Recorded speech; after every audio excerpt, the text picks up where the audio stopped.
December 2, 2025, the cafe decked in premature tinsel, fairy lights flickering like false hope against the encroaching dark, and Sanda episode 10, root rot even though it is an artificial flower, slinks in like that one relative who shows up uninvited with a bottle of regret and a story that ruins the eggnog. If episode 9 was the padlock's poetic pulverization, unleashing Claus's pleading whispers and spectral reindeer into Sanda's fractured psyche amid a blizzard of binding flashbacks, then this EP is the insidious aftermath, a slow fungal creep through the soil of the soul, where courage isn't forged in fire but festered in forgotten planters. Science Sorrow, fresh off their Thanksgiving tease of mythic mercy, drops this on Prime Video like a wilted poinsettia on a windowsill, drawing deep from Paro Itagaki's manga Marrow, those chapter 26 to 28 blooms in Weekly Shonen Champion, where the curse's corruption coils like kudzu on concrete, turning the series' holiday heresy into a horticultural horror show. The low birth rate dystopia? It's rotting from the roots now, kids' revolutions blooming toxic, adults' artifices wilting under their own weight, and Sanda? He's the artificial flower in question, plastic petals hiding a core gone gangrenous. We thaw open on the evergreen spire's shadow-haunted base, vines from the 10 Shades vine net pulsing like veins on life support, coiling around the padlock throne like a noose disguised as necklace. Sanda's there, post-EP9 surge, shards of the shattered seal still glinting in his palm like guilty glass, the reindeer's ethereal afterimage fading into smoggy dawn. But he's not alone. Enter Tetsudo Juzin, the enigmatic chairman of the Youth Preservation Committee, think shadowy PTA on steroids. Official manga lore pegs him as a reformed collective defector with a savior complex the size of a spruce.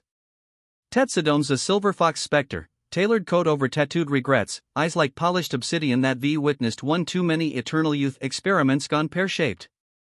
He corners Sanda mid-panic spiral, you lack the courage to face the children, air. Not their fists, but their eyes. The ones that beg without words. It's a verbal vivisection. Tetsudo lays bare Sanda's core cowardice, how every saved kid's gaze is a mirror reflecting the original Plaza's loop torment, how love's shackles aren't broken but merely relocated, now rooting in his reluctance to reject. Cue the EP's electric pivot, Tetsudo's help, a black market ritual in the spire's subchambers, a derelict greenhouse fused with lab tech, where artificial flowers, neon glowing synth blooms engineered to never wilt, hang like judgmental lanterns. He hands Sanda a vial of root serum, distilled from the same Santa scraps that birthed Hale's homunculus horrors, but laced with Claus's void whispers captured in cryocrystals. Drink, and become the shadow that prunes the garden. Sanda chokes it down, gagging on the taste of iron and incense, and boom, Black Santa awakens. Not the jolly red rage, but a nocturnal nightmare. His form inverts, beard twisting into thorny brambles, eyes sinking into coal-black voids that suck light like black holes in a bouquet, the padlock shards reforming as a crown of rusted roots piercing his scalp. Power surges feral, lie detection now a decay touch, turning fibs into fungal outbreaks that rot flesh from the inside. Test dummy, a shade scout's arm withers to mulch mid-interrogation, spores blooming lies into lesions.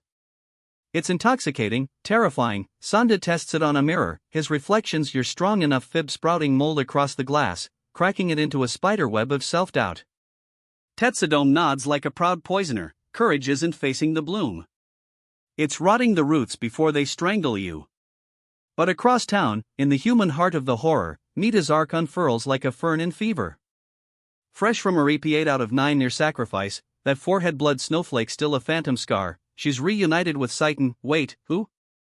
Ah, the manga's mid-arc miracle, Seitan, a wayfish wildcard from Mita's orphanage days, thought lost to the collective's wish cancer mills but resurfaced as a shade defector, her body a patchwork of petal implants that let her photosynthesize pain. Official synopses tease her as Itagaki's embodiment of endure without enduring. They collide in a derelict florist's shop, shelves sagging under dust-burdened daisies, sunlight slanting through boarded windows like accusatory fingers.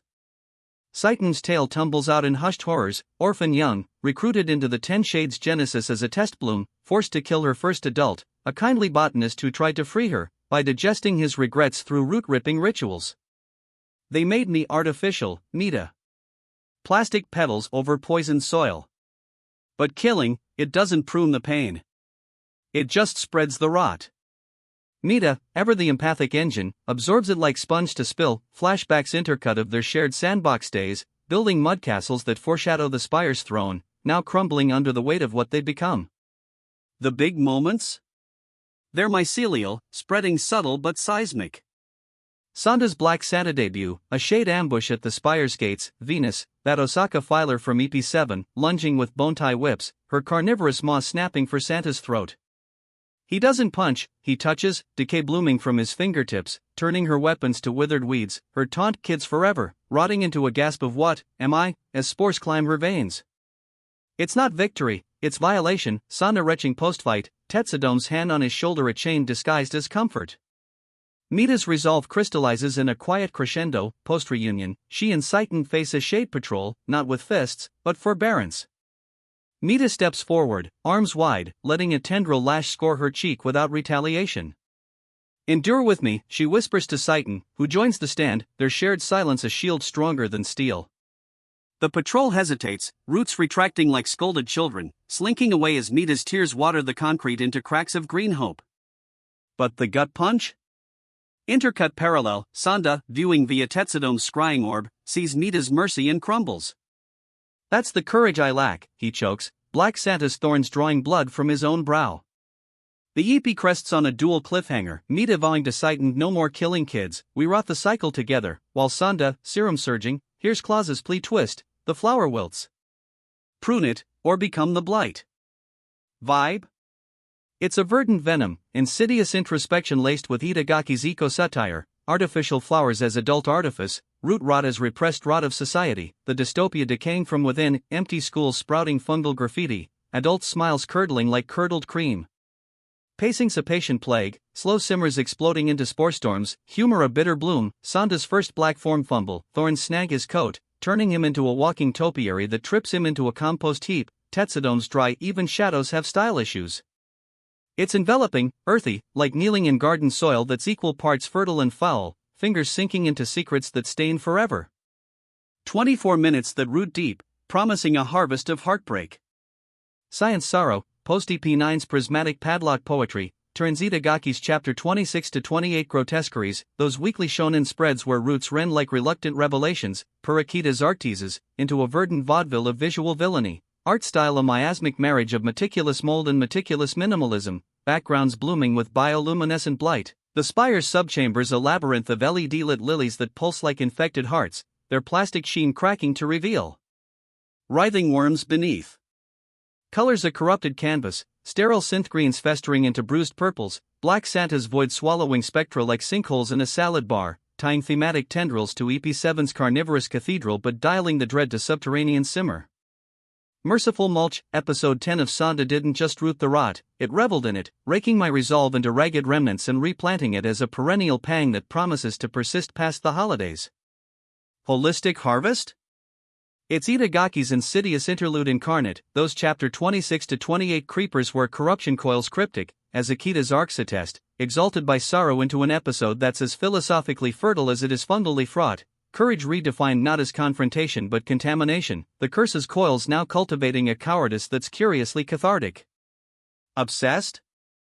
The Black Santa's bittersweet bloom, power is poison ivy, granting the graft to prune but poisoning the pruner, echoing Claus's calamity in a contemporary key. Tetsudome's temptation? A tantalizing toxin, his help a hook baited with hubris that humanizes the heel-turn tease.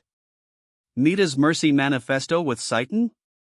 Marrow-melting magnificence, their endurance a counter-curse to the cycle, transforming artificial anguish into authentic alliance, her cheek scar a stamen of steadfastness.